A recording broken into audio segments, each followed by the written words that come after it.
Hello everyone, welcome to image classes. ठीक है। मैं आपका बायोलॉजी मेंटर मोहम्मद तौहीद। आज हम लोग डिस्कस करेंगे बच्चों सबसे पहला chapter the cell the fundamental unit of life. तो आइए सबसे पहले बात करते हैं किन चीजों के बारे में बच्चों, लेक्चर के बारे में। हेडिंग डालते हैं बच्चों किस चीजों को, cell the fundamental unit of life.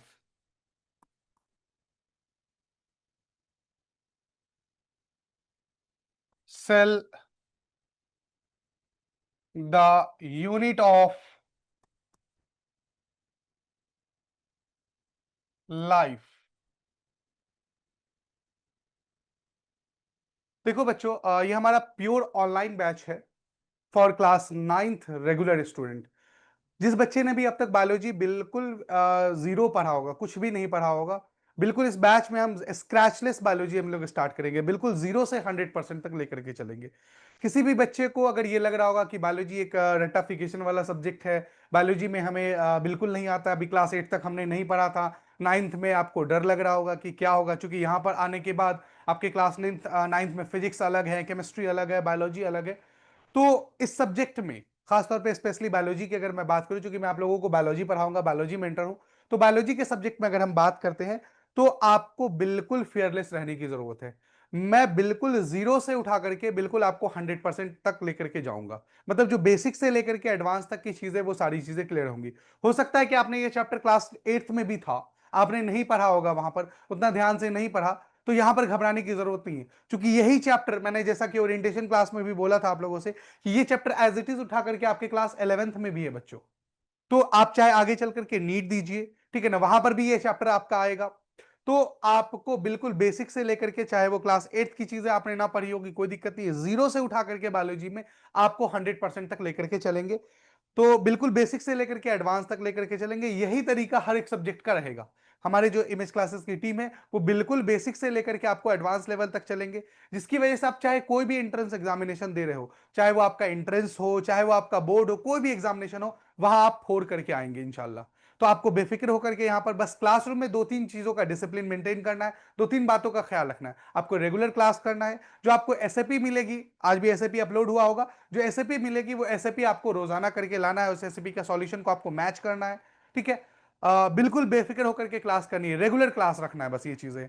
बिल्कुल आप लोगों के साथ 1 to 1 इंटरेक्शन होगा सभी बच्चों के साथ। आपको कोई भी डाउट होता है, कोई भी बच्चे को आपको डाउट होता है, आप ऑनलाइन क्लास में भी उसको आप बिल्कुल कमेंट बॉक्स में डाल सकते हैं और उसको पूछ सकते हैं बच्चों। ठीक है। तो हम लोग बिल्कुल बेसिक से स्टार्ट करते हैं, cell the fundamental unit of life. देखो बच्चों, नाम से ही पता चल रहा है यहां पर यूनिट किसका, यूनिट नाम में पता चल रहा है। यूनिट किस चीजों के बारे में कह रहा है, लाइफ के बारे में कह रहा है यहां पर।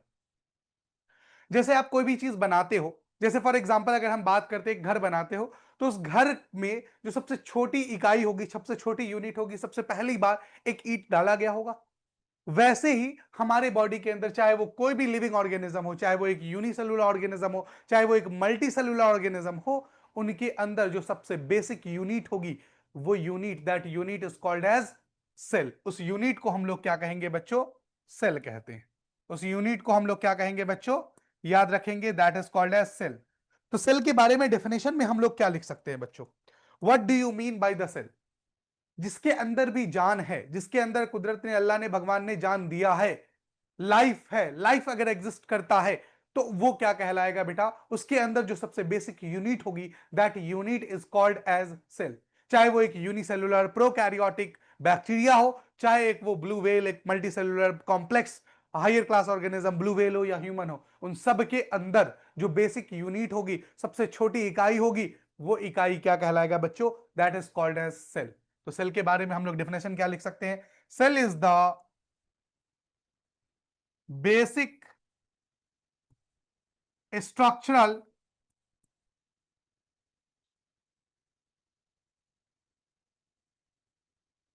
एंड फंक्शनल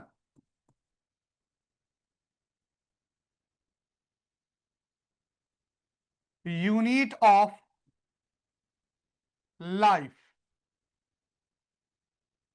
किसी भी जानदार चीज के अंदर, सर हम एक लिविंग है, ये पेन नॉन लिविंग है, ये बोर्ड एक नॉन लिविंग है, how can you define, because सबसे बेसिक यूनिट इसके अंदर सेल एब्सेंट है। हमारे अंदर सबसे basic unit that is called as cell, which is present. समझ में आ रही बातें बच्चों? क्लियर है? सर इस बैच का ओरिएंटेशन नहीं हुआ है बेटा, हुआ था यूट्यूब पे, आप जाएंगे तो आपको बैचेस के बारे में बताया गया था कि क्या क्या चीजें होंगे, यूट्यूब पे आप जाकर के उसको देख सकते हैं, ठीक है ना, वो अवेलेबल है वहां पर। तो cell is the basic structural and functional unit of life. किसी भी अंदर, चाहे वो यूनिसेल्युलर हो, चाहे वो मल्टीसेल्युलर हो, चाहे वो प्रोकैरियोटिक हो, चाहे वो यूकैरियोटिक ऑर्गेनिज्म हो, उनके अंदर जो सबसे बेसिक यूनिट होगी, that unit is called as, बच्चों क्या कहेंगे उसको, हमारा सेल कहेंगे। अगर हम लोग बात करते हैं किसी भी लिविंग ऑर्गेनिज्म के अंदर फीचर्स होते हैं, कुछ फीचर्स होते हैं, उसमें से एक फीचर्स आते हैं डिफाइनिंग फीचर्स और एक होते हैं non defining features. Defining features किसको कहते हैं बच्चों? On the behalf of features which we can able to differentiate between the living things and non living things. वो फीचर्स जिसके बिहाफ पे, जिसके आप आधार पे, जिसके बुनियाद पे आप एक लिविंग थिंग्स और नॉन लिविंग थिंग्स को डिफरेंशिएट कर सकते हो कि हां सर ये एक लिविंग है, ये एक नॉन लिविंग है। तो ये character which we can able to differentiate called as defining character और a defining features. The character which we cannot able to differentiate between the living things and non-living things is called as non-defining features. जिस character के बुनियाद पे, जिस character के आधार पे, जिस character के बेसिस पर आप लिविंग थिंग्स और नॉन लिविंग थिंग्स को आप डिफरेंशिएट नहीं कर सकते हो, वो फीचर्स, वो कैरेक्टरिस्टिक क्या कहलाएगा बेटा? वो कहलाएगा नॉन डिफाइनिंग फीचर्स या नॉन डिफाइनिंग कैरेक्टर। आई बात समझ में? तो सर क्या सेलुलर ऑर्गेनाइजेशन, सेल एक डिफाइनिंग फीचर्स है या नॉन डिफाइनिंग फीचर्स है? मैंने अभी आपसे क्या कहा कि जिसके अंदर भी एक छोटा से छोटा सेल प्रेजेंट होगा, अगर नहीं है तो वो क्या होगा? नॉन लिविंग होगा, चाहे वो एक छोटा सा एक क्या हो, और जिसके अंदर प्रेजेंट होगा वो क्या कहलाएगा बेटा? लिविंग कहलाएगा, चाहे वो एक छोटा सा बैक्टीरिया ही क्यों ना हो। उसके अंदर सेल होते हैं, प्रोकैरियोटिक सेल्स प्रेजेंट होते हैं, एक पूरी की पूरी सेल के अंदर ही वो अपने सारे लाइफ प्रोसेस फंक्शन को परफॉर्म करते हैं। तो आगे हम लोग पढ़ेंगे कि बैक्टीरिया का जो स्ट्रक्चर है वो क्या होता है बेटा? बोलो, वो क्या होता है? उसके जो स्ट्रक्चरल होते हैं वो काफी सिंपल होते हैं, but their function is very complex. ये स्टेटमेंट है एनसीईआरटी का। चलिए बच्चों, तो क्या लिखेंगे यहां पर? हम लिख सकते हैं cellular organisation. Cellular organisation, cellular organisation क्या है बेटा? यानी सेल के बारे में, किसी भी लिविंग थिंग्स के अंदर अगर सेल प्रेजेंट होगा तो वो क्या कहलाएगा बच्चों? वो कहलाएगा लिविंग। तो ये क्या है बच्चों? एक डिफाइनिंग फीचर्स है। ये कैसा है बच्चों? डिफाइनिंग फीचर्स है। डिफाइनिंग फीचर्स किसको कहते हैं? I repeat it, the character, the features we can, which we can able to differentiate between the living things and non living things called as defining features और a defining characteristic. तो cell आप लोगों को I hope समझ में आ गया होगा कि सेल होता क्या है। आइए बच्चों, सबसे पहले हम लोग बात करते हैं कुछ चीजों के बारे में कि सेल के बारे में, सेल का ओरिजिन कहां से हुआ, जिसको हम लोग कहते हैं बच्चों सेल हिस्ट्री। क्या कहते हैं बच्चों? बोलो, सेल हिस्ट्री। तो आपने क्लास 8th में भी पढ़ा होगा सेल हिस्ट्री के बारे में। सबसे पहले एक साइंटिस्ट आए, क्या नाम था उनका? डेट क्या था बच्चों? डेट 1665। दैट नाम क्या था साइंटिस्ट का नाम बच्चों? बोलो, साइंटिस्ट का नाम था सर जी रॉबर्ट हुक। साइंटिस्ट का नाम क्या था बच्चों? Robert Hooke. Robert Hooke discover first time cell. Robert Hooke ने सबसे पहली बार सेल को डिस्कवर किया। He discover first time cell.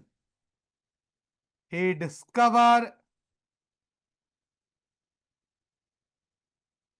first time cell. इन्होंने सबसे पहली बार सेल को डिस्कवर किया। कहां किया बच्चों डिस्कवर? सबसे पहली बार डिस्कवर किया कहां बच्चों? कॉक सेल्स के अंदर। कॉक सेल के अंदर। कॉक सेल्स क्या है बच्चों? बार्क ऑफ ट्री था। क्या था बच्चों? अगर देखेंगे बार्क सेल्स था, तो बार्क सेल्स का उन्हें क्या दिखाई दिया? सेल वॉल दिखाई दिया। क्या दिखाई दिया बच्चों? उन्हें सेल वॉल दिखाई दिया।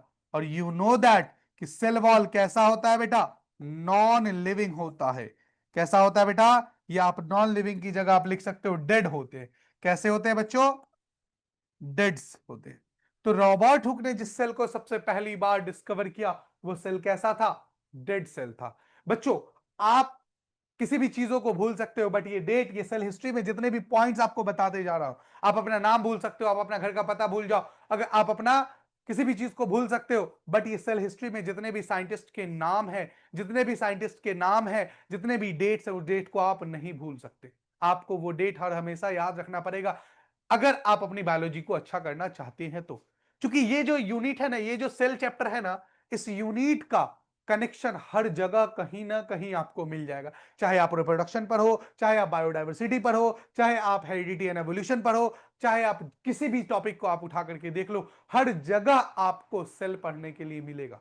सेल के बारे में, अगर इस चैप्टर को जिस बच्चे ने भी छोड़ा है, या जिस बच्चे का यहां पर सेल में अगर कंसेप्ट वीक रह गया, सेल को समझने में दिक्कत आ गई कि भैया ये चीज क्या होता है, ये कैसे हो गया, कहां हो गया, तो वो बच्चों काम नहीं चलेगा। उसकी पूरी बायोलॉजी फिर क्या हो सकती है, कमजोर रहेगी ताउम्र ता जिंदगी भर। तो अगर आप बायोलॉजी को क्लास 10th तक, बल्कि अगर आप जेई के लिए भी आप जाते हो, तब भी आपको क्लास 10th तक की बायोलॉजी, बेसिक बायोलॉजी आनी ही चाहिए। और बेसिक बायोलॉजी को इंप्रूव करने के लिए, बेसिक बायोलॉजी को कंसेप्ट को क्लियर करने के लिए आपको ये चैप्टर बहुत अच्छे से आना ही आना चाहिए at any cost.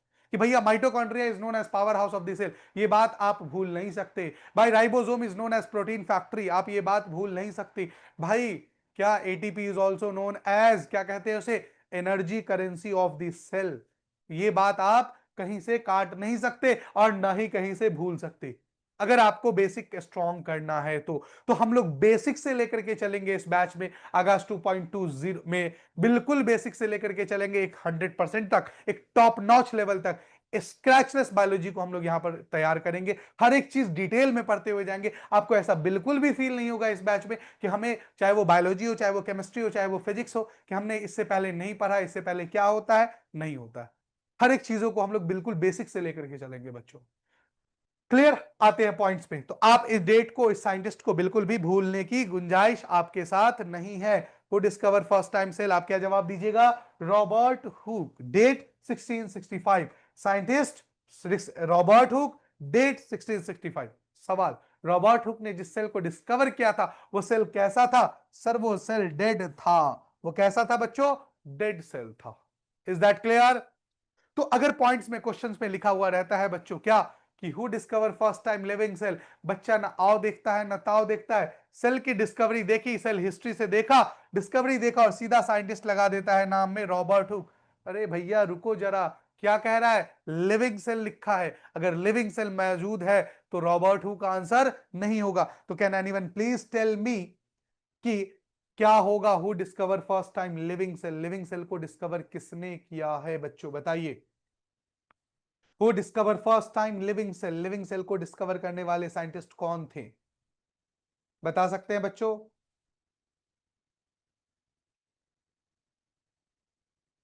Anton von Leeuwenhoek बिल्कुल सही जवाब है। सम्स कमर बिल्कुल सही जवाब है। एंटोन वॉन लीवेनहॉक 1674 में इन्होंने सबसे पहली बार लिविंग सेल को डिस्कवर किया था। अभी आते हैं बच्चों, बात करते हैं। सर डिफाइनिंग फीचर्स फिर से बता दीजिए। देखो बच्चों, डिफाइनिंग फीचर्स उस फीचर्स को कहते हैं जिसके बेसिस पर, जिसके बुनियाद पर, जिसके आधार पर you can able to differentiate between the living things and non living things. आप बोलोगे सर इसके अंदर सेलुलर ऑर्गेनाइजेशन नहीं है, सेल नहीं है ना, ये सेल से नहीं ना मिलकर के बना हुआ है, तो सर ये नॉन लिविंग होगा। यू कैन, और हम और आप, हमारे अंदर basic unit sir cell present है तो हम लिविंग होंगे, इसके अंदर सेल नहीं है तो ये नॉन लिविंग होगा। ये फीचर्स हो गया डिफाइनिंग फीचर्स। आप इसके बिहाफ पे, इसके आधार पे आप बांट सकते हो कि ये नॉन लिविंग है और हम लिविंग है। ओके बच्चों, आगे बढ़ते हैं।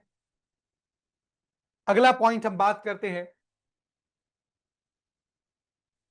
The word cell is drive from,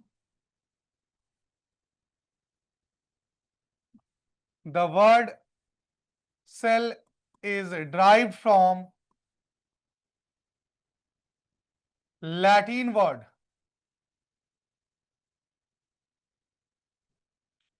कहां से लिया गया है बच्चों? लैटिन वर्ड से लिया गया। कौन से वर्ड है लैटिन?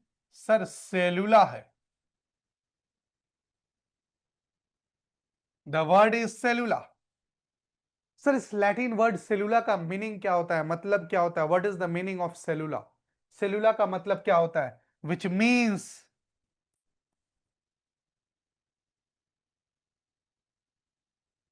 अ लिटिल रूम, जिसका मतलब ही होता है बच्चों क्या, एक छोटा कमरा। या आप लिख सकते हो hexagonal structure, hexagonal structure.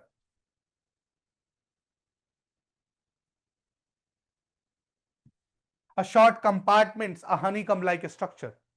Robert Hooke ने जब सबसे पहली बार सेल को देखा बच्चों, तो उन्हें सेल कुछ कैसा दिखाई दिया, आइए समझते हैं। सेल कुछ इस तरीके के शॉर्ट कंपार्टमेंट्स लाइक दिखाई दिए बच्चों। इस शॉर्ट कंपार्टमेंट्स लाइक स्ट्रक्चर को लैटिन वर्ड में क्या कहा जाता है बच्चों? इसे कहा जाता है सेलुला। क्या कहा जाता है बच्चों? बोलिए। सेलुला कहा जाता है। इस शॉर्ट कंपार्टमेंट लाइक स्ट्रक्चर को क्या कहेंगे बच्चों? सेलुला कहते हैं। इस सेलुला से उला हटा करके इसका नाम क्या रखा गया बच्चों? इसका नाम रखा गया सेल। याद रखेंगे। तो the word cell is derived from Latin word. Latin word which word? Cellula, which means a little room, एक छोटा छोटा सा कमरा। यहां हमने लिखा हेक्सागोनल स्ट्रक्चर। हेक्सा का मतलब होता है 6। तो देखो बच्चों, 1 2 3 4 5 एंड 6, 6 कॉर्नर जिसमें प्रेजेंट हो, लाइक बेंजीन, उसको हम लोग क्या कहते हैं? हेक्सागोनल स्ट्रक्चर कहते हैं। अ शॉर्ट कंपार्टमेंट, या आप अगर कहोगे तो एक हनी कम लाइक स्ट्रक्चर। जैसे मधुमक्खी का आपने देखा होगा छत्ता, उस हनी कॉम लाइक स्ट्रक्चर की तरह आपको ये देखने में लग रहा होगा। That is called as cell. तो सेलुला वर्ड से लिया गया सेल को। Is that clear? नाउ बात करते हैं, रॉबर्ट हुक ने बच्चों सबसे पहली बार सेल को डिस्कवर किया था। तो क्या रॉबर्ट हुक को हम लोग फादर ऑफ सेल बोल सकते हैं? यस सर, बोल सकते हैं। बट थोड़ा अक्वर्ड नहीं लग रहा है आपको फादर ऑफ सेल कहने में? तो इसको थोड़ा सा आइए टर्मोलॉजी दे देते हैं। Like Robert Hooke known as father of cytology. What do you mean by the cytology? Study about cell is known as cytology. क्या कहते हैं बच्चों, बोलो। Study about cell is known as cytology. जैसे आप किसी डॉक्टर के पास जाते होंगे तो हर एक चीजों के स्टडी को ना एक नाम दिया जाता है। जैसे आप डॉक्टर के पास जाते होंगे, ब्रेन का अगर डॉक्टर है तो उसे न्यूरोलॉजिस्ट कहते हैं। वो न्यूरोलॉजिस्ट बना कहां से? Study about brain is called as neurology. So the person who deal with the neurology branch is known as neurologist. आप जैसे लिवर के डॉक्टर के पास जाएंगे, they are known as hepatologist. यानी study about liver is known as hepatology. Like kidney के अगर doctor के पास जा रहे हैं तो क्या कहेंगे उसको? हम लोग नेफ्रोलॉजिस्ट कहते हैं। Like study about kidney is known as nephrology. तो ठीक वैसे ही study about cell is known as cytology. इस बात को लिख रहे हैं बच्चों, क्या लिखेंगे? Study about cell is known as, क्या कहेंगे बच्चों? इसे बोलिए। इसे हम लोग कहेंगे cytology. What do you mean by the cytology? Study about cell is known as cytology. ठीक उसी तरीके से आप पढ़ोगे study about tissue is known as histology. तो सेल के बारे में स्टडी करना क्या कहलाता है बच्चों? साइटोलॉजी कहलाता है। तो क्या हम लोग रॉबर्ट हुक को बोल सकते हैं फादर ऑफ, क्या कहेंगे बच्चों इन्हें? Robert Hooke, Robert Hooke known as, क्या कहेंगे बच्चों से हम लोग? Father of cytology. Is that clear to everyone? हाँ, रुकैया अहमद, अस्सलाम वालेकुम। वालेकुम सलाम। बच्चों यहां तक में कोई दिक्कत, कोई सारी चीजें क्लियर है? Robert Hooke known as a father of, क्या कहेंगे बच्चों इन्हें? हम साइटोलॉजी कहेंगे। Now come to the next point.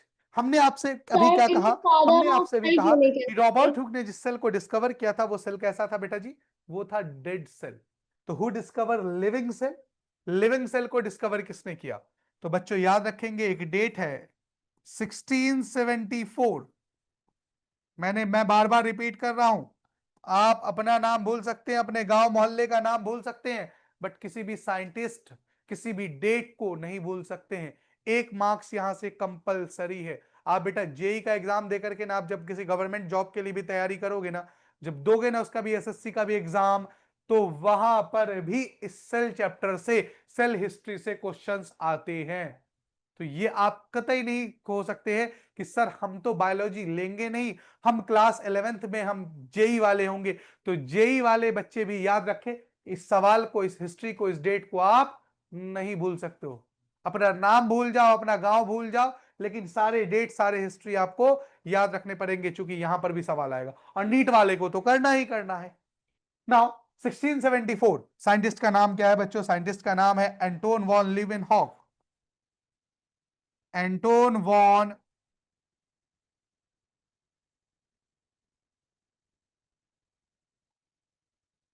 Anton von Leeuwenhoek.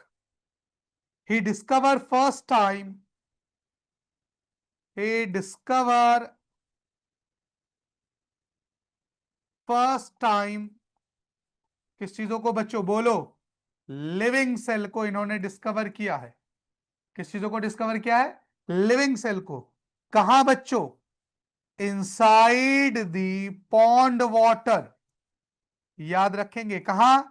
Pond water के अंदर। अच्छा ना, इन्हें ना बड़ा क्यूरियोसिटी था बच्चों। इन्हें ना अपने हिसाब से माइक्रोस्कोप्स को बनाया करते थे, अलग अलग डिफरेंट लेंसेज को यूज करके, और छोटे छोटे चीजों को देखा करते थे।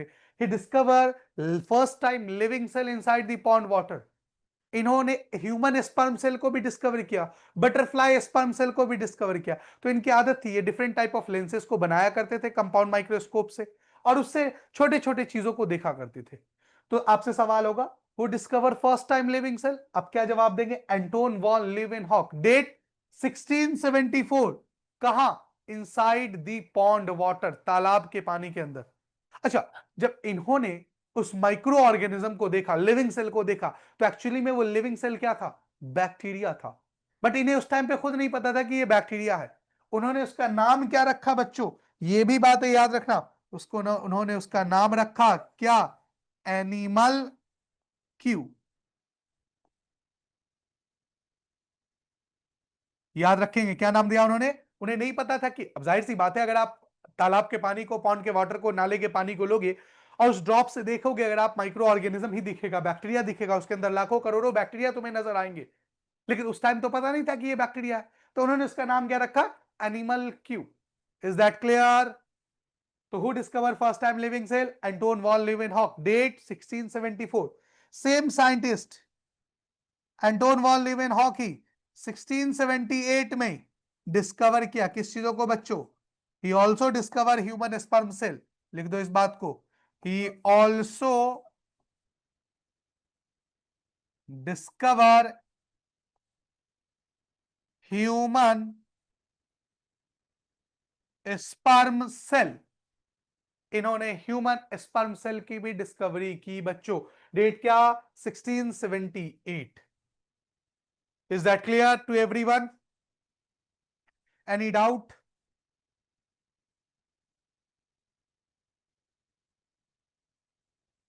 बताइए बच्चों।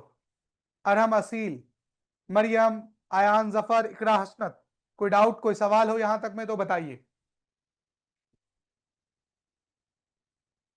अगले पॉइंट की तरफ बढ़ते हैं बच्चों। अगला पॉइंट क्या है? अगला डेट क्या है सेल हिस्ट्री का? बहुत इंपॉर्टेंट डेट है बच्चों, 1831। क्या है डेट बच्चों? 1831। साइंटिस्ट क्या है बच्चों? साइंटिस्ट का नाम है रॉबर्ट ब्राउन।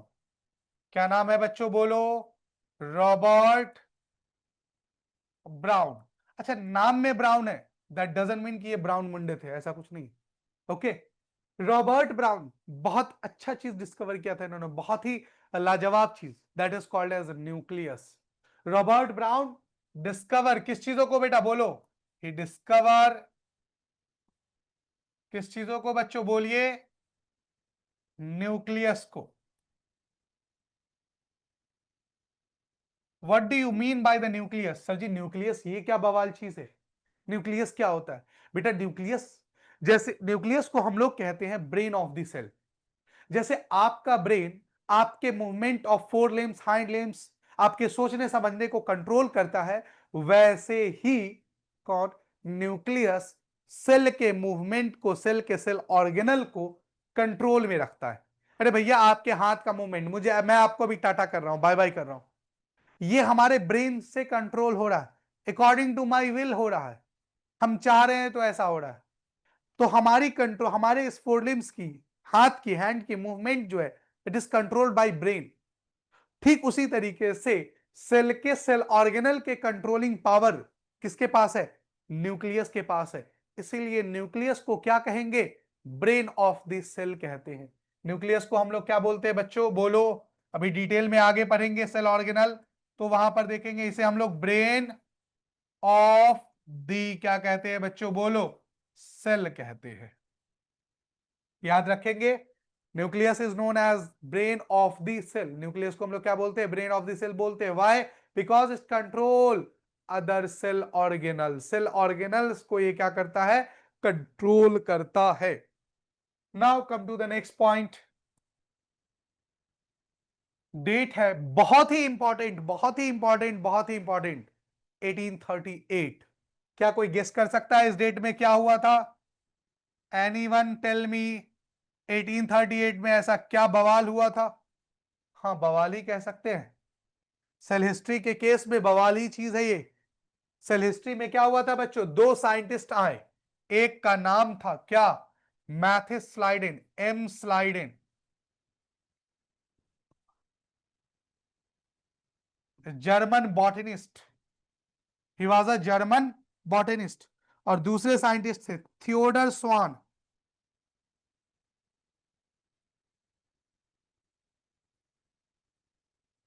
ये क्या थे बच्चों? Schleiden was a botanist, was a German botanist. Sir जी बॉटनिस्ट क्या होता है? ये क्या नया शब्द आपने यूज कर लिया, नया वर्ड आपने यूज कर लिया?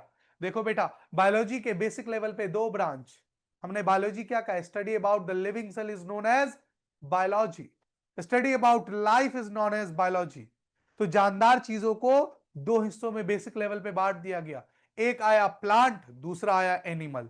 Study about plant is known as botany, study about animal is known as zoology. And the person who deal with the plant branch botany is known as botanist, and the person who deal with the zoology branch is known as zoologist. Like मैं zoology के बारे में पढ़ा हूं, plants के बारे में पढ़ा हूं, तो I am known as a zoologist. हमें किस नाम से जाना जा सकता है? हम लिख सकते हैं कि फला आदमी या मैं जोलॉजिस्ट हूं। कोई एक्स वाई जेड बंदा अगर बॉटनी में एमएससी पीएचडी बीएससी किया है, हम उसके बारे में बोल सकते हैं क्या? कि वह बॉटनिस्ट है। ठीक वैसे ही स्लाइडेन जर्मन के रहने वाले थे, मैथिस स्लाइडेन नाम है इनका पूरा। ही वाज अ बॉटनिस्ट, यानी इन्होंने किसके बारे में पढ़ना था? इन्होंने पढ़ना था प्लांट के बारे में। स्वान वाज अ जर्मन जोलॉजिस्ट। क्या थे बच्चों ये थे जर्मन जूलॉजिस्ट।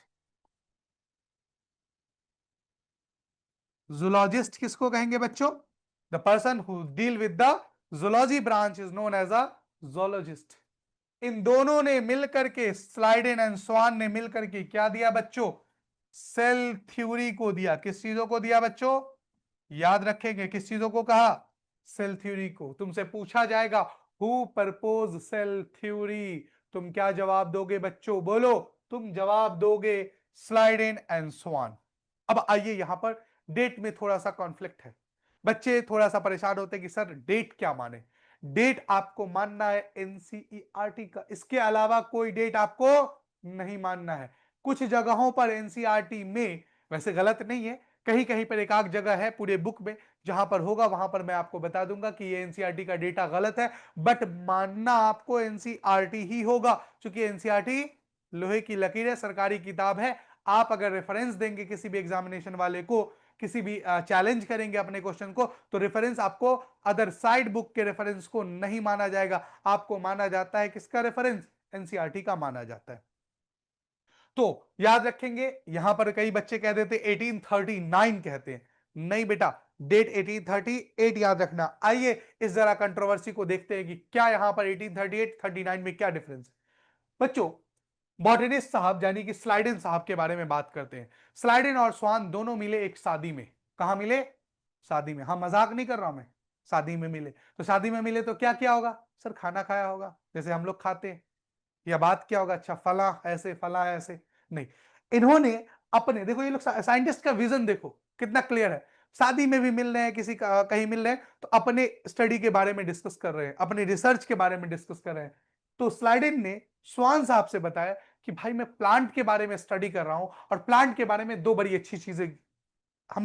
बड़ी अच्छी चीजें जानकारी निकाली है। पहला स्टेटमेंट इनका क्या था बच्चों, समझिएगा। पहला स्टेटमेंट इनका यह था कि in a plant the basic unit, जो प्लांट के अंदर बेसिक यूनिट है वो क्या है, सेल है बच्चों। और दूसरा स्टेटमेंट इनका क्या था कि जो प्लांट है is made up of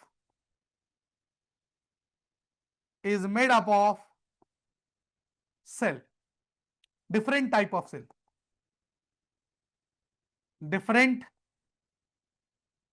type of किन चीजों से बच्चों बोलो, सेल से मिलकर के बने हुए। ये दोनों स्टेटमेंट किनको बताया, स्वान साहब को। स्वान साहब आए और इन्होंने भी अपनी स्टडी किसके ऊपर शुरू कर दी, चूंकि ये जोलॉजिस्ट थे तो इन्होंने अपनी स्टडी शुरू कर दी प्लांट के ऊपर। और इन्होंने कहा कि भैया एनिमल के केस में भी, किसके केस में, एनिमल, इन एनिमल जो सेल है, cell is basic unit, cell क्या है, बेसिक यूनिट है।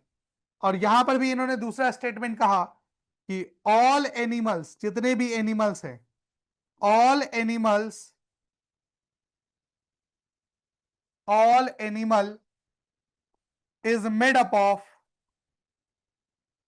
Is made up of different type of cell. हो सकता था ये बात एनिमल के लिए डिफरेंट हो जाता, अलग हो जाता, स्टेटमेंट तो दोनों सेम है, लेकिन भैया एनिमल की स्ट्रक्चर, सेल स्ट्रक्चर अलग होती है, प्लांट की अलग होती है। हो सकता था ये स्टेटमेंट दोनों के लिए डिफर हो जाता, लेकिन ऐसा नहीं है, दोनों के लिए स्टेटमेंट सेम रखा गया। अच्छा, जब भी आप आज के डेट में भी अगर कोई रिसर्च, कोई चीज करते हो ना, तो उस रिसर्च को रिसर्च सेंटर के पास भेजा जाता है कि हाँ भैया हमने कुछ चीजें डिस्कवरी की है, कुछ चीजें किया है। रिसर्च सेंटर उसको क्रॉस चेक करता है कि क्या इससे पहले इस बारे में कोई साइंटिस्ट, साइंसदान ने बता तो नहीं दिया है, या इससे पहले इसकी डिस्कवरी तो नहीं हुई है, जो आप भेज रहे हो उसको मैच करता है। अगर हुआ है तो वो आपको उसका क्रेडिट नहीं देगा। समझ में आ रही बात है? और अगर नहीं हुआ तो उस पर रिसर्च होगा, वो क्या ऑथेंटिक है उसका क्रॉस चेक होगा, आपके जो आपने रेफरेंस दिए उसको वैलिड करेगा, और उस रेफरेंस के नाम पर आपका इतिहास में नाम लिखा जाएगा। जैसे इन दोनों का नाम लिखा गया सेल थ्योरी के लिए। तो सर ये कब, इन्होंने कब कहा था, इन्होंने सर जी 1839 में कहा था। कौन, स्वान साहब ने। तो इन्होंने प्लांट के बारे में भी लिख करके भेज दिया, किसके बारे में, दोनों की कंक्लूजन थ्योरी को लिख दिया, एनिमल के भी और प्लांट के भी। तो क्रेडिट प्लांट के बारे में क्रॉस जब चेक किया गया तो ऑलरेडी बताया गया कि ये बात तो 1838 में कौन कह के चले गए हैं, कौन किन्होंने लिख करके दे दिया, स्लाइडेन ने। तो क्रेडिट डेट क्या रहेगा, 1838 रहेगा।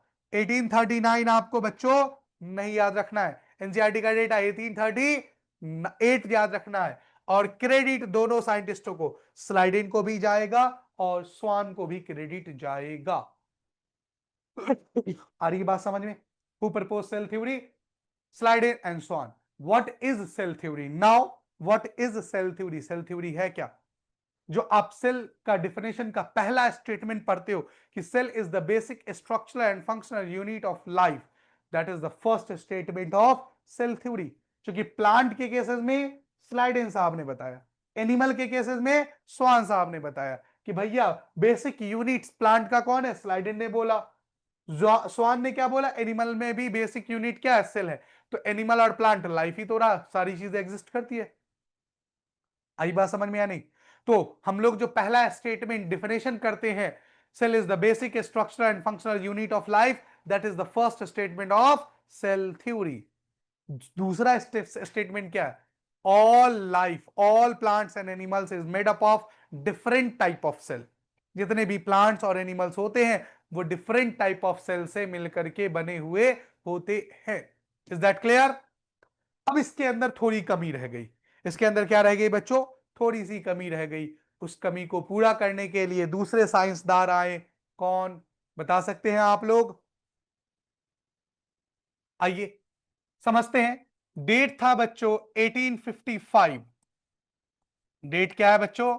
1855। साइंटिस्ट हैं रोडाल्फ विर्चो। साइंटिस्ट क्या है बच्चों? आर विर्चो भी लिख सकते हैं इनको, और पूरा नाम रोडाल्फ विर्चो भी लिखेंगे। He modified the cell theory. He modified he modified the cell theory। इन्होंने सेल थ्योरी को, सॉरी एक second, he modified the cell theory and he said, इन्होंने क्या कहा? इन्होंने कहा ओमनी सेलुला ई सेलुला। he said क्या कहा बच्चों? ओमनी सेलुला ई सेलुला। याद रखेंगे क्या कहा? ओमनी सेलुला ई सेलुला। ओमनी सेलुला ई सेलुला क्या है बच्चों? ये सवाल मैं आपको बता दूं कि ये सवाल एज इट इज 2019 में नीट में भी आया है, 11th एंट्रेंस में भी आया है, अभी 2022 में, ठीक है ना, 2022 में पूछा गया हु सेड ओमनी सेलुला ई सेलुला। आप क्या जवाब देंगे? रोडाल्फ विर्चो। रोडाल्फ विर्चो ने क्या कहा? ओमनी सेलुला ई सेलुला क्या है? मतलब ये एक लैटिन वर्ड है। कैसा वर्ड है बेटा? लैटिन वर्ड है। लैटिन वर्ड में इसका क्या माने है, क्या मतलब है सर? सर इसका मतलब है every new cells are arise from pre existing cells. बड़ी बहुत अच्छी बात कही थी कि हमारे अंदर जो ओरिजिन हुआ है पहले एक सेल से, स्पर्म और ओवा ये दोनों आपस में फ्यूज किए, जाइगोट बना, zygote embryo, embryo foetus, foetus एक न्यूली बॉर्न बेबी चाइल्ड को डेवलप किया। तो हमारे बॉडी के अंदर every minute every second cell का डिवीजन होता रहता है। ये सेल कहां से आते हैं बन करके? नए सेल्स का फॉर्मेशन कहां से होता है? नया सेल अपने आप तो ओरिजिनेट नहीं हो जाएगा ना, there arises from pre existing cells. हर एक नए सेल का फॉर्मेशन पुराने सेल के टूटने के फलस्वरूप होता है, टूटने के बाद ही होता है। तो क्या लिखेंगे बच्चों? क्या है meaning? Every new cells, that mean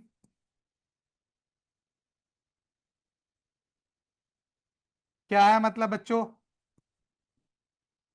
every new cell is arise from pre-existing cell। हर एक नए सेल का फॉर्मेशन पुराने सेल के टूटने के बाद होता है। आई बात समझ में? Now come to the next point. बच्चों इसी तरीके से हम लोग बिल्कुल बेसिक से लेकर के चलेंगे। आप देखिए सेल हिस्ट्री को बिल्कुल बेसिक से लेकर के चलाऊं मैं। क्लास 8th में आपने सेल हिस्ट्री के बारे में पढ़ा होगा, रॉबर्ट हुक सेल डिस्कवरी का बारे में, एंटोन वान लीवेनहॉक के बारे में।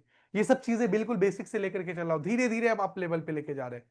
तो आपको कहीं पर भी कोई भी दिक्कत हो, आप विदाउट एनी हेजिटेशन आप क्या कर सकते हो बेटा? कमेंट बॉक्स में अपने कमेंट करो। हम लोग यहाँ पर कमेंट भी देख रहे होते हैं, आपके डाउट को क्लियर करेंगे।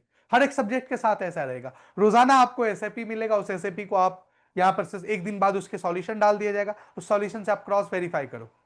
हर एक चीजें आपको मिलेंगी जो होनी चाहिए एक ऑनलाइन प्लेटफॉर्म बैच पे। हर एक चीज मिलेगा आपको, बशर्ते बस आपको हमारे साथ जितना मेहनत, जितना एफर्ट हम लोग लगा रहे हैं, उस एफर्ट में आपको भी अपना एफर्ट देना होगा। क्योंकि सिंगल एफर्ट, सिंगल साइड से एफर्ट होने से नहीं हो पाएगा सिलेक्शन, नहीं आएगा ग्रोथ देखने के लिए। तो जितना एफर्ट इमेज क्लासेस की टीम आपके साथ लगाएगी आने वाले दिनों में, जो लगा रहे हैं अभी हम लोग, वैसे ही आपको भी एफर्ट लगाना होगा। क्योंकि कहावत है ना, सिंगल हाथ से, एक हाथ से ताली नहीं बजती है जब तक दूसरा हाथ ना हो। समझ में आ रही बातें? तो दोनों हाथ से ताली बजती है। एफर्ट हम भी लगा रहे हैं, एफर्ट आप भी लगाइए, बढ़िया रिजल्ट आएगा। कहीं का भी एग्जामिनेशन हो, गारंटी मैं देता हूं, आप एकदम बिल्कुल श्योर हो जाए। इस सीरीज को, इस बैच को ज्वाइन किया है आपने तो बिल्कुल आंख बंद करके भरोसा कीजिए, इस सीरीज को करने के बाद, इस बैच को पूरा करने के बाद आपका कहीं का भी एग्जाम हो, चाहे वो रेगुलर हो चाहे वो एंट्रेंस हो, आप यकीन जाने आप फोड़ के आएंगे। आप बिल्कुल बस, शर्त यह है कि जितना एफर्ट हम लगा रहे हैं उससे कहीं ज्यादा एफर्ट आपको लगाना पड़ेगा। क्योंकि मैं मानता हूं कि 50-50 दोनों का नहीं होता है। यहां पर मैं कहता हूं 70-30 का रेशियो है बच्चों। 30% टीचर अपना एफर्ट देता है, बाकी 70% आपको करना पड़ेगा। जो पढ़ाया है वही आएगा, इस बात की गारंटी तो मैं देता हूं आपको। जो पढ़ाया गया आप उठा करके देख लीजिए इमेज क्लासेस की हिस्ट्री को, जितने भी रैंकर्स आए हैं, चाहे वो एमयू बोर्ड टॉपर हो, चाहे वो जामिया हो, चाहे वो एंट्रेंस में हो, चाहे वो इस साल अलीगढ़ डिस्ट्रिक्ट टॉपर भी कहां से, इमेज क्लासेस से।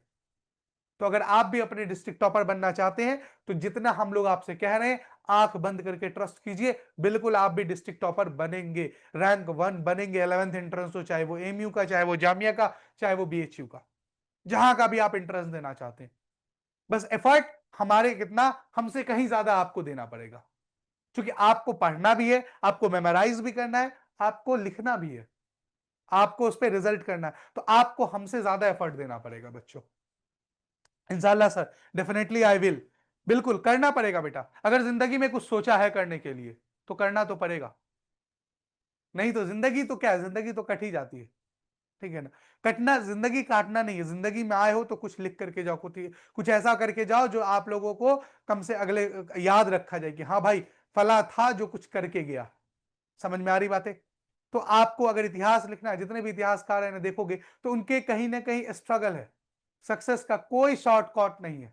अगर आपको किसी चीज में अगर आपको सक्सेस पाना है, चाहे वो लाइफ हो, चाहे वो किसी भी फील्ड में हो, किसी कोई भी चीज हो, तो उसके लिए आपको रोजाना एवरी डे डिसिप्लिन मैनर्स वे में आपको प्रैक्टिस करना पड़ेगा, आपको एफर्ट देना होगा। ऐसा बिल्कुल नहीं है कि कोई जो रैंक 1 है या जो टॉपर्स है वो एक दिन में टॉपर्स प्रोड्यूस हो जाता है, नहीं।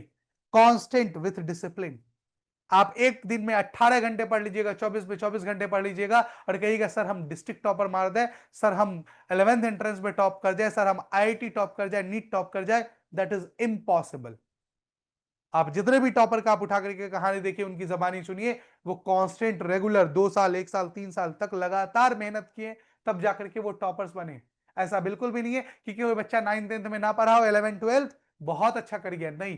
क्योंकि 9th पूरा का पूरा रिलेटेड है 10th से, इस 11th से, और 10th पूरा का पूरा रिलेटेड है 12th से। आप देखो ना, सेल उठा करके देखो, आपको कहां मिलेगा, क्लास 11th में भी मिलेगा। टिश्यू उठा करके देखो, क्लास 11th में भी मिलेगा। बायोडाइवर्सिटी उठा करके देखो, क्लास 11th में भी मिलेगा। Why do we fall ill, class 12th में भी मिलेगा, माइक्रोब्स एंड हेल्थ वेलफेयर के नाम से। तो हर जगह आपको देखने के लिए मिलेगा, ऐसा बिल्कुल भी नहीं है कि रिलेटेड नहीं है। अब जिस बच्चे का बुनियाद ही खराब हो तो भैया 11th 12th में आकर के तो डमाडोल हो गए ही, फिर कहोगे कि भैया हमें ड्रॉप लेना पड़ रहा है। मैं आपको गारंटी, मेरे पढ़ाए हुए स्टूडेंट ऐसे भी हैं जो फर्स्ट अटेम्प्ट में नीट निकाला है। ऐसा बिल्कुल भी नहीं कि नीट निकालने के लिए आपको जन्मसिद्ध अधिकार है कि 2 साल आपको ड्रॉप लेना पड़ेगा, 1 साल आपको ड्रॉप लेना पड़ेगा, 3 साल आपको ड्रॉप लेना पड़ेगा, नहीं। बहुत सारे बच्चे ऐसे, मैं आपको नाम गिना दूंगा, जिन्होंने फर्स्ट अटेम्प्ट में क्या क्या नीट क्लियर किया, 11th 12th कंटिन्यू, 12th का बोर्ड का एग्जाम दिया और उसी साल नीट क्वालिफाई किया। और बहुत सारे बच्चे ऐसे भी है जो 5 5 साल ड्रॉप करने के बाद भी नीट नहीं हुआ। तो बेटा कांस्टेंट मेहनत करना पड़ेगा। आपका अगर टॉपर का सपना है, आपका अगर रैंकर्स का सपना है, तो भीड़ से अलग चाल चलनी पड़ेगी। अगर आप सेम चाल चलोगे ना, जिधर भीड़ जा रही है, जो भीड़ कर रही है वही आप भी करोगे ना, मैं लिख के देता हूं कुछ नहीं होना। आपको डिफरेंट होना पड़ेगा। लोग कहते हैं इंजीनियरिंग फील्ड में सैचुरेशन आ गया, बिल्कुल भी नहीं सैचुरेशन है। आप डिफरेंट इंजीनियर बन के दिखाओ, आपकी 10 लोगों में 10 किलोमीटर 50 किलोमीटर में आपकी पूछ है।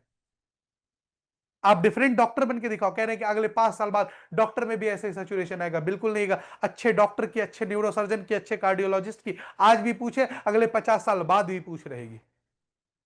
तो आपको डिफरेंट मार्केट से, आपको भीड़ से अलग काम करना पड़ेगा। तो एफर्ट उस भीड़ के लिए हम भी लगा रहे हैं कि आप मार्केट से हम बिल्कुल अलग पढ़ा रहे हैं। आपको जेएमएस क्लासेस के प्लेटफॉर्म पे, इस प्यारे से प्लेटफॉर्म पे जितने भी फैकल्टीज मिलेंगे ना, सारे फैकल्टीज क्रीम, वेल क्वालिफाइड, और सारे को कम से कम 10 साल पास, मिनिमम 5 इयर्स तो टीचिंग एक्सपीरियंस है ही बच्चों। इससे कम एक्सपीरियंस वाले हमारे पास मिनिमम, हमारे यहाँ क्राइटेरिया है कि जो बैच में पढ़ाने या जो इमेज क्लासेस की टीम में मेंबर्स होते हैं उनको 3 साल का कम से कम एक्सपीरियंस हो। इससे नीचे वाले को हम लेते ही नहीं। तो आपको स्पेशली ये जो 9th आगाज 2.2 है, इसमें जो भी टीचर्स आपके पास पढ़ा रहे हैं उनके पास कम से कम मिनिमम 5 इयर्स तो टीचिंग एक्सपीरियंस है। मैं अपनी बात करूं तो मैं लास्ट 10 ईयर से टीचिंग फील्ड में हूं, 10 ईयर्स से। तो ना जाने कितने बैच 9th के, ना जाने कितने 10th के, 11th 12th के पढ़ा चुके, एक एक चीजें रवा हो गई है। तो हम आपके साथ एफर्ट इतना करेंगे तो आपको भी वादा करना होगा कि आप भी उतना ही एफर्ट लगाइए, देन दोनों मिलकर के हम इतिहास रचेंगे। आप भी डिस्ट्रिक्ट टॉपर बनेंगे। बच्चा आता है ना, बहुत खुशी होती है कि सर मैं डिस्ट्रिक्ट टॉप किया। अभी लो अभी इसी साल की बात करता हूं, Zakariya Masood district topper, Aligarh district topper है। Haris Khan AMU 11th entrance का टॉपर, रैंक 1 है, डिप्लोमा का रैंक 1 है, जामिया 11th एंट्रेंस में रैंक 3 है उसकी, रैंक 5 है उसकी। तो ऐसे नहीं बनते वो बच्चे, पूरा रेगुलर हमारे साथ 9th 10th से। हारिस खान को 9th से लेकर के 9th 10th 2 साल सींचा गया है, तब जाकर के वो रैंक 1 लाया है। इससे भी आपके जितने भी इतिहास उठाओगे ना, सब देखे मिलेंगे आपको, जितने भी 5 साल से रैंक 1 आ रही है ना, वो फ्रॉम इमेज क्लासेस। तो हम कुछ डिफरेंट करेंगे, बट आपको भी डिफरेंट वे में एफर्ट देना पड़ेगा। देन दोनों मिलकर के इतिहास रचेंगे।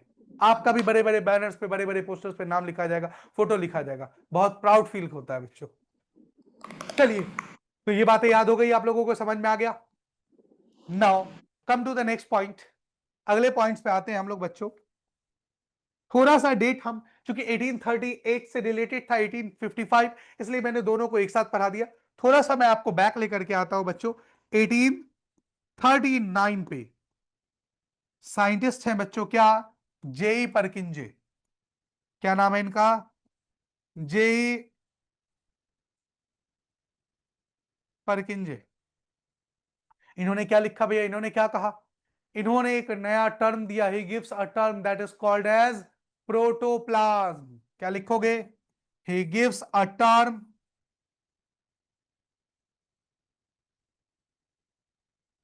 कॉल्ड एज, क्या कहेंगे बच्चों से बोलो? प्रोटोप्लाज्म कहेंगे बच्चों। He gives a term called as protoplasm. Sir ये प्रोटोप्लाज्म क्या बवाल चीज है, किसको कहेंगे प्रोटोप्लाज्म? आइए समझते हैं बच्चों। Combination of 3 things, cell membrane, cytoplasm and nucleus. इन तीनों चीजों के कॉम्बिनेशन को क्या कहेंगे बच्चों? प्रोटोप्लाज्म कहेंगे। याद रखेंगे, ये सवाल आपका बहुत इंपॉर्टेंट है, कई बार आ चुका है कि who gives the term protoplasm. आप क्या जवाब देंगे? J E Purkinje, date 1839। Is that clear to everyone? समझ में आई बात है सबको या नहीं? यस और नो, टेल मी। हाँ बच्चों, आइए बात करते हैं।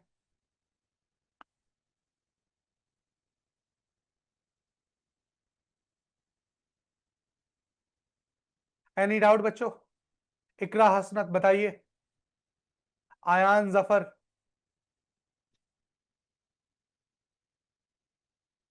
रुकैया अहमद, कोई डाउट, कोई सवाल?